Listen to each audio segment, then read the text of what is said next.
We're breaking into programming to bring you new developments in the gut-wrenching case of those two little California city boys reported missing more than 14 months ago. Police have now confirmed that the adoptive parents of Orrin and Orson West have been arrested and charged in their deaths. Let's take a look at what we know so far. In just a few minutes, Kern County District Attorney Cynthia Zimmer will be holding a news conference with law enforcement leaders to discuss the recent developments in this case. We're going to take a live look at the District Attorney's office right now. You can see everything is set up there in that room. We are set to begin in just about 4 minutes at 10 a.m. and we are going to bring that to you live. Here's what we know so far. Trezell and Jacqueline West, the adoptive parents of the two boys, have each been indicted for 2 counts of second-degree murder, 2 counts of child cruelty, and for filing a false report of an emergency. The charges are official confirmation of the worst fears of thousands of people who've been hoping and praying for the safe return of Orrin and Orson West. Even after 14 months of intense public scrutiny, we know very little about Trezell and Jacqueline West. Public records tell us that Trezell Philip West is 35 years old and Jacqueline Gabrielle Vasquez West is 32. Prior to last night, they had no local arrest records. In the last year and 2 months, there have been dozens of searches and scores of prayer vigils, but the Wests have never been seen attending. There have been 3 social media posts by, quote, the extended West family, but none by Trezell and Jacqueline. A yearbook confirms that Trezell was a 2004 graduate of Bakersfield High School. Public records show he held a security guard license that permitted him to carry an exposed firearm from March 2013 to March 2015. The exposed firearm permit was canceled when his guard license expired in 2015. We're taking you live now again to that press conference as we await the beginning of the news conference from District Attorney Cynthia Zimmer. Again, we're expecting this news conference to discuss these charges that were filed last night against both Jacqueline and Trezell West. We're going to learn a little bit more about that this morning. Defense attorney David Torres joined us on 17 News at Sunrise to talk a little bit about the charges that the Wests are facing. Again, those are 2 charges. Those are 2 charges of second-degree murder each and 2 charges of child cruelty, in addition to a charge of filing a false report of an emergency. Torres addressed the charges of second-degree murder as opposed to first-degree. If there was a situation where these children perhaps were either beaten on an ongoing basis, or something happened where because of the action of the defendants these children suffered as a result at the hands of their parents, then more likely than not that could be second degree as well.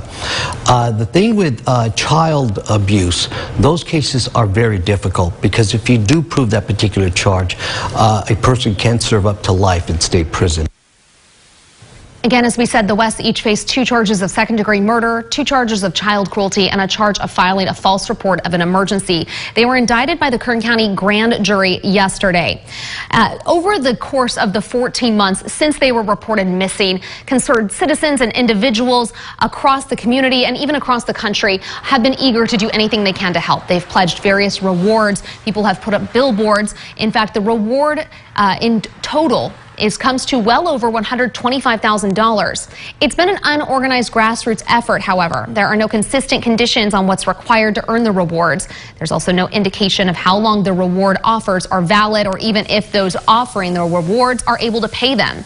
17 News confirmed the California City Police Department is offering a $25,000 reward, but it's contingent on an arrest and conviction. All right, we're going to take you back out live to the District Attorney's office. There is a DA Cynthia Zimmer walking up to the podium there, and we are expecting to learn a little bit more about these charges being faced by Orrin and Orson's adoptive parents, Trezell and Jacqueline West.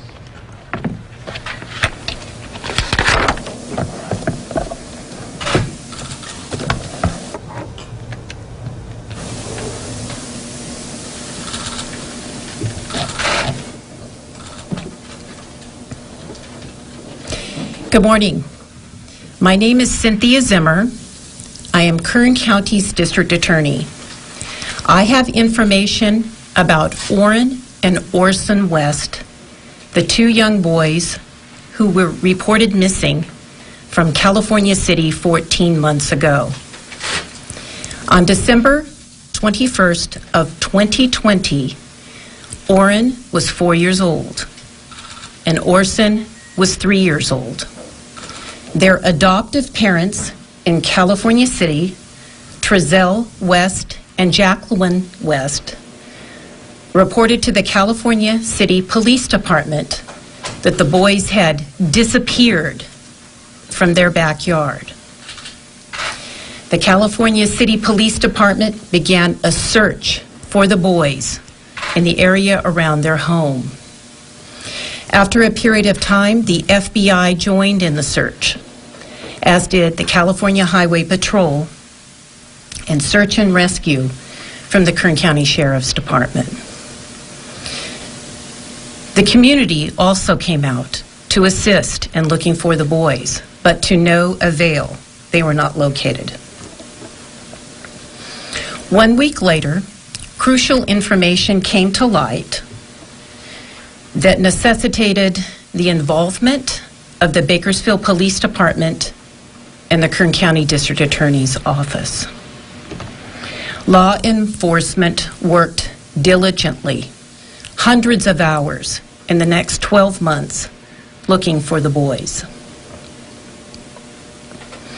This morning, I'm saddened to announce that the investigation has revealed that Orrin and Orson West are deceased.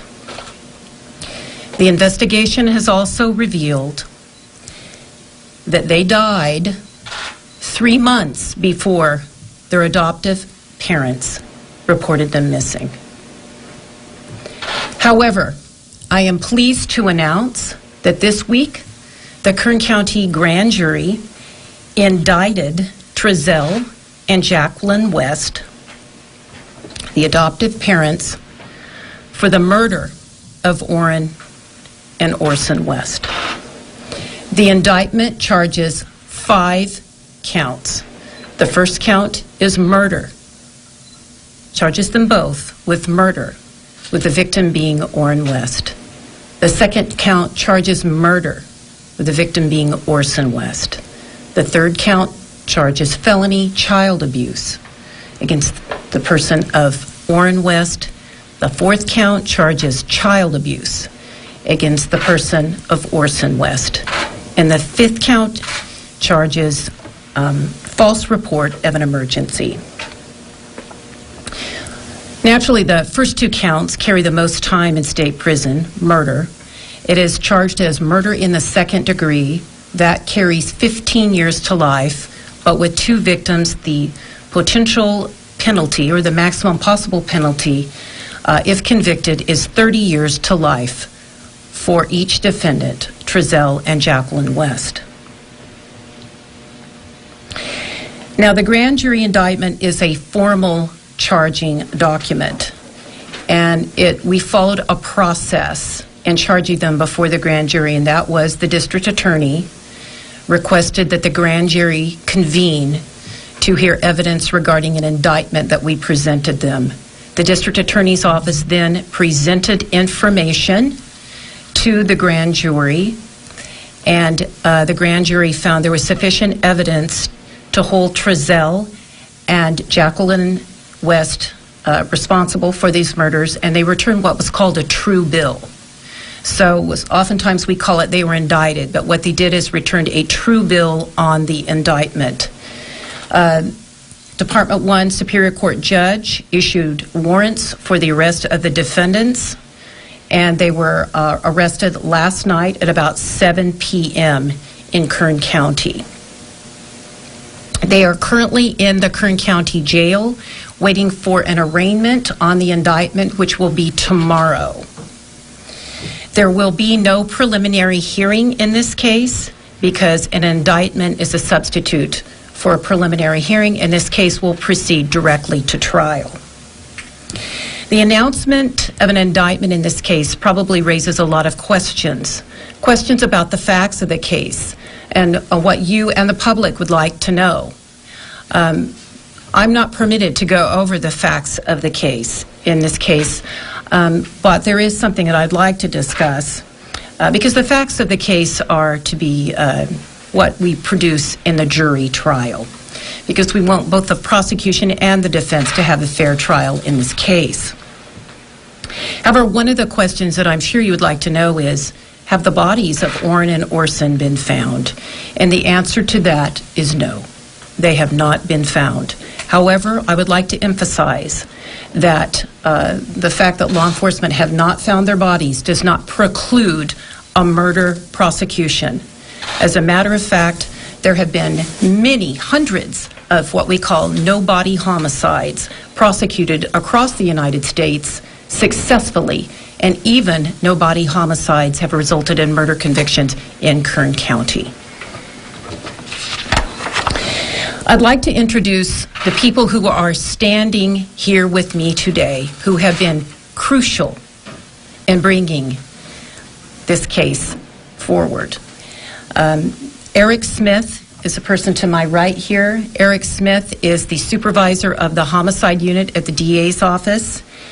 Next to him is Bryant Estep, also a homicide prosecutor in the DA's office, and these two gentlemen are the people from my office who presented the evidence to the grand jury, and this grand jury hearing began 3 months ago in December of 2021. Mr. Smith, would you like to come say a few words? On behalf of myself and, of course, Deputy District Attorney Brian Estep, I would like to thank the allied agencies who worked tirelessly throughout this investigation. That includes also the Kern Regional Crime Lab and also the DA investigators in this case. Kern County law enforcement worked together at first in an attempt to locate Orrin and Orson West, and as that continued, it turned into the investigation into the disappearance and ultimately the homicide of the two boys. The lead investigative agencies, Bakersfield Police Department, California City Police Department, they worked tirelessly throughout the course of this over a year since this occurred to follow up on leads and complete the investigation. Investigation that was continued even throughout the grand jury hearing. The indictment itself took approximately 3 months. Over 50 witnesses testified during the course of the indictment.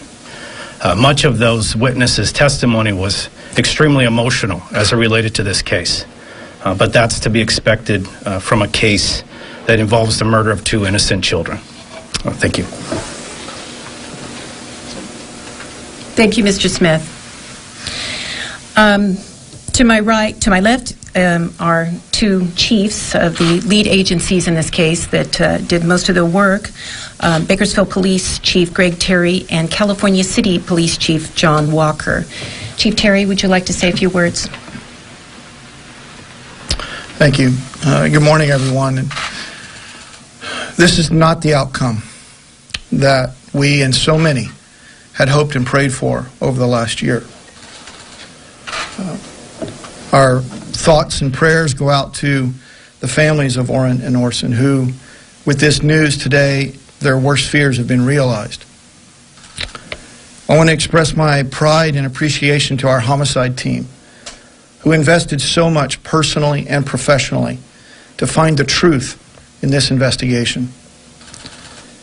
We now realize that the search for the boys began after the real tragedy had already occurred. But it is the work and diligence of the investigators, our partners, California City Police Department, the FBI, the National Center for Missing and Exploited Children, and many, many other law enforcement agencies, community members, our own community members, and members of the public. That diligence, that refusal to give up is why we are here today. I also want to express my appreciation to our District Attorney, Cindy Zimmer, for her leadership and for her commitment to the safety of our families here in Kern County, no matter how difficult the case. We also would not be here without the teamwork and support of the District Attorney staff. They provided invaluable support to our investigators, a perspective and advice and counsel along the way. And again, we would not be here without that support as well.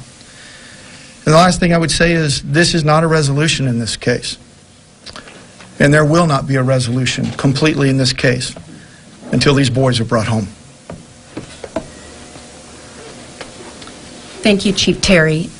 Chief Walker, would you like to address the audience? Good morning. Thank you for being here.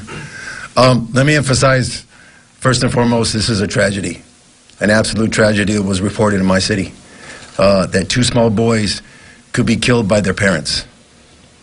But I do have to say how proud I am of my department from the second we got the call until we brought in so many resources, and we're very grateful for that. But the second we got the call, we were on scene.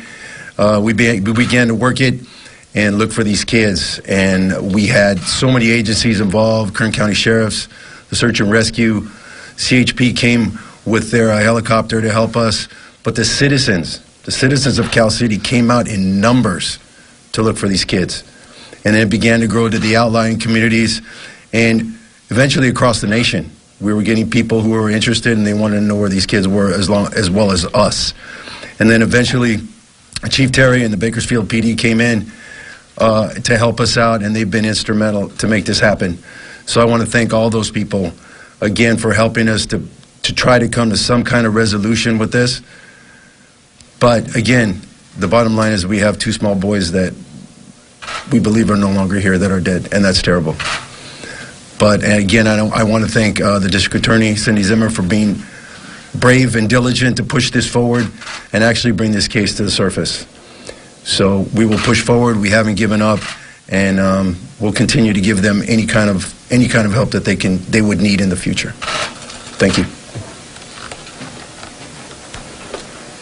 Thank you, Chief Walker. While the defendants in this case, Trezell and Jacqueline West, are presumed innocent, the securing of a grand jury indictment is a major step in ensuring that there will be justice for Orrin and Orson. This case has tugged at the heartstrings of people in my office and in law enforcement and in this community. It is a horrific tragedy that these precious little boys had to lose their lives. But I want to thank everyone who was involved in this case, the law enforcement officers. It must have been so difficult for them who searched for Orrin and Orson, the community members that came out and helped search, and then the community members that just continue to care about what happened to them. So, if you have any questions, those are the end of my comments. But keep in mind, there are ethical restraints as far as what we can talk about prior to the trial in this case. Well, let me try, Cindy. Thank you. I think he had his hand up first. Thank you, District Attorney. How can we confirm that the boys had died 3 months prior to their reported disappearance if bodies haven't been found? Can you kind of explain how that works? No, I cannot, but I can tell you the facts in court will show that we were able to prove that to the grand jury, that the boys have died, that they were murdered, and we did that through a combination of direct and circumstantial evidence, and the grand jury was convinced that they were dead. Thank you. Given that you say that they died 3 months before this was reported, and that the fact that Trezell and Jacqueline lived in Bakersfield and then moved to California City, Chief Walker, do you believe, can anybody say whether Orrin and Orson were ever in California City to begin with? Mr. Gaspar, that's a good question, and that's something we're going to answer during the trial. Can't say more than that. We cannot go into the facts of the case. As far as trying a case without a body, because since I assume you don't know where the boys are. Is that right? We don't know where their bodies are. That's what I said. Okay. So you don't know where their bodies are. What will that present kind of a difficulty in trying this case without a body? Public out there has at least some that I've run into say, well, they can't try somebody without a body. How are they going to do that? As I explained in my earlier statements, no body homicides are tried all the time. And we have evidence that was sufficient to convince the grand jury, and we have sufficient evidence that we believe will convince a jury that they are not alive. And we have evidence. Have you tried a case here without a body before? Yes, we have tried two successfully, at least that I know off the top of my head. I have those names, the Leonard Bryce Thomas case and the Daniel Rhodes case, successful murder convictions. And there may be more, but those are two that I can remember. Yes. Can you talk a little bit about why second-degree murder in this case rather than first? No, I cannot. I can't really discuss the theory of liability in the case because that would involve the facts. Okay. And then also, I'm so sorry, one more question. Can you talk a little bit about why you guys decided to go down the grand jury route and attain that rather than the average procedure? I've done over 20 grand jury indictments myself throughout my career. It is something that we commonly do on homicide cases, which involve calling live witnesses, and also sometimes we do it because there has to be a little bit of starting and stopping regarding scheduling. A preliminary hearing is continuous. You don't have start and stops, and at a grand jury hearing you can do 2 days of testimony 1 week, 1 day, so there are a variety of reasons that we considered in this case, and a lot of, if you look back on some of our high-profile homicide cases, most of them did go to grand jury. Yes? We have unconfirmed reports that a white RV was pulled over by law enforcement yesterday at Highway 43 and Highway 58. And some were saying this was possibly where Trezell and Jacqueline were taken into custody. Are you able to confirm that? And also, near Potomac Avenue, the neighborhood where Trezell and Jacqueline have been living with his parents after they moved back from California City, there was a helicopter with a searchlight going over around, I want to say, 7, 8 o'clock last night. Can you confirm that that was looking for Trezell and Jacqueline? The defendants, Trezell and Jacqueline West, were taken into custody last night around 7 p.m. by the Bakersfield Police Department in western Kern County. How did that happen? How did you find out that the Winnebago that was there? We had spotted it earlier in the day in Edison, and then it was the same Winnebago that you guys found yesterday. Can you say what tipped you off that the Winnebago was there at Enos Lane and Highway 58? No. Any other questions? Yes, ma'am. What does this say about the vetting and background process for adopting parents here in Kern County? Ma'am, it's not the job of the district attorney to talk about those types of things. It's the job of the district attorney to look and see if a crime was committed and bring those guilty parties to justice. Yes? Are the defendants cooperating, and have they admitted to any wrongdoing? I can't discuss. That is absolutely prohibited. Any type of statements by the ethical canons that attorneys are required to follow. I won't comment on the evidence specifically. I won't comment on statements. Yes. Are these the only arrests that are going to be taking place in this case? Is there plans to bring in anybody else or to arrest anybody else involved in this? If I had those plans, I probably wouldn't tell you, but I can't tell you anyway. It's a good question. I don't mean to be trite, but I'm not going to comment on that. Yes. Go ahead. One more. We do know that Orson and Orrin were 2 of 4 adopted kids. They also had another 2 biological kids. Any idea of the whereabouts of the other 2 adopted kids and the biological kids as well? And were there any signs or prior signs of prior abuse in the household with the other 4 kids? I'm not able to discuss that, but it's not like the other 4 are missing. They are in the care and custody of the Child Protective Services. Yes. Were Trezell and Jacqueline West under surveillance for a considerable amount of time before you made an arrest? I cannot answer that. I mean, I know, but I shouldn't be answering that. Yes. Have you spoken to the biological parents of Orrin and Orson since you learned of this news? And if so, what was their reaction to this finding? Well, Mr. Smith has had contact with some of the biological family in this case, and I would have to defer to him about that. Our office, grand jury proceedings are secret. They are confidential. They are not to be revealed until after an arrest is made in this case, and in any case. So we will, now that there has been an arrest made, we'll be able to talk to the family of the victims more so, but even before that, we weren't able to really go into detail with them, although I can tell you we have had contact with the family. Was it a unanimous vote with the grand jury to bring forth the indictment? I don't think that's something that can ever be revealed. I think that's confidential information in the hands of the grand jury. I can tell you that there was sufficient number to do it, or it wouldn't have been a valid indictment. But whether it was unanimous or not unanimous, I don't know, because they don't tell us. Can you say which legal counsel will represent the suspects?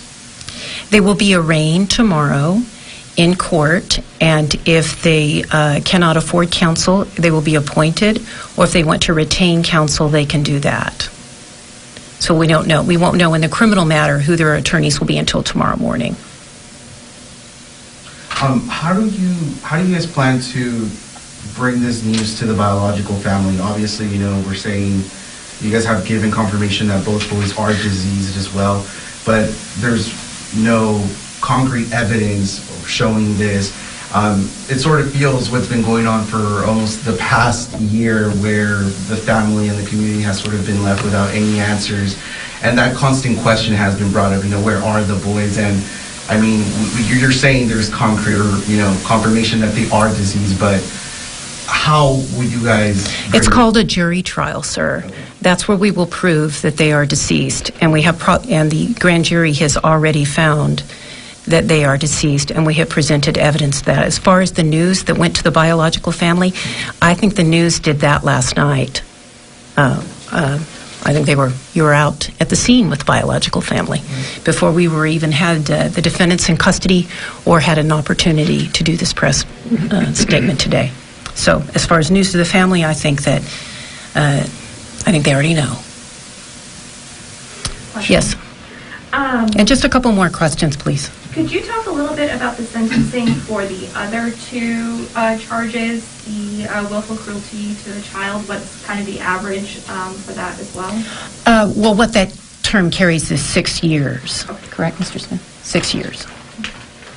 And would that be changed because there's 2 counts of that, or for each defendant? That's kind of a complicated sentencing question. You look to see if the conduct supporting the homicide charge, and you take what's called it's a determining sentencing, whether or not you get any more time on the child abuse cases counts if they're convicted on the murder. Kind of depends on the facts and circumstances. Okay. I have a question for Chief John Walker. You did submit your resignation recently to the department to resign as chief of the California City Police Department. Can you give us a reason, why you decided to resign from the department, your plans, or so forth? I think that really has no bearing on this, so, I'd like to stick to the subject, but yes, it's I've been there for 2 years, I've done my best, and it's time for me to move on. Are there any more questions? One last question. Yes? I know you can't say how the boys were murdered. I understand that. Can you say if you believe you know how it happened, though? No, I can't say anything like that. We are prohibited from going into the facts of the case. And obviously, we know what the facts of the case are. I can't go into anything further than that. And we just invite you to cover the trial in which the facts will be produced. So thank you very much. Thank you for coming today. Thank you for your excellent questions. I hope I was able to answer them to the extent that I could. You all have a very nice day. And you've been listening to a news conference by District Attorney Cynthia Zimmer. You've been listening to a news conference by District Attorney Cynthia Zimmer on the arrest and indictment of Jacqueline and Trezell West for the murder of Orrin and Orson West, 2 little boys reported missing in December of 2020 from California City. Zimmer says the investigation revealed that the boys were actually killed 3 months before they were ever reported missing on December 21st, 2020 by the West's adoptive parents, Trezell and Jacqueline West. While Zimmer says the boys' bodies have not been found, she says that her office did present evidence to the grand jury that the boys were indeed killed. The Wests lived in Bakersfield prior to moving to California City. Shortly into the beginning of the investigation, once the boys were reported missing, Cal City brought in the FBI and eventually passed this investigation onto Bakersfield Police Department, which then became the lead agency in investigating the case. This case resulted in an indictment from the grand jury for both Jacqueline and Trezell West. That indictment came down yesterday. DA Cynthia Zimmer revealed today that grand jury hearing actually began about 3 months ago in December. So it's been a lengthy process. The fact that there was a indictment by the grand jury means there will be no preliminary hearing, and instead this case will proceed directly to trial. Jacqueline and Trezell West, who you see right there on your screen, they gave this interview just days after the boys were reported missing. They were arrested last night just west of Bakersfield around 7 p.m. They are both due back in court tomorrow for arraignment.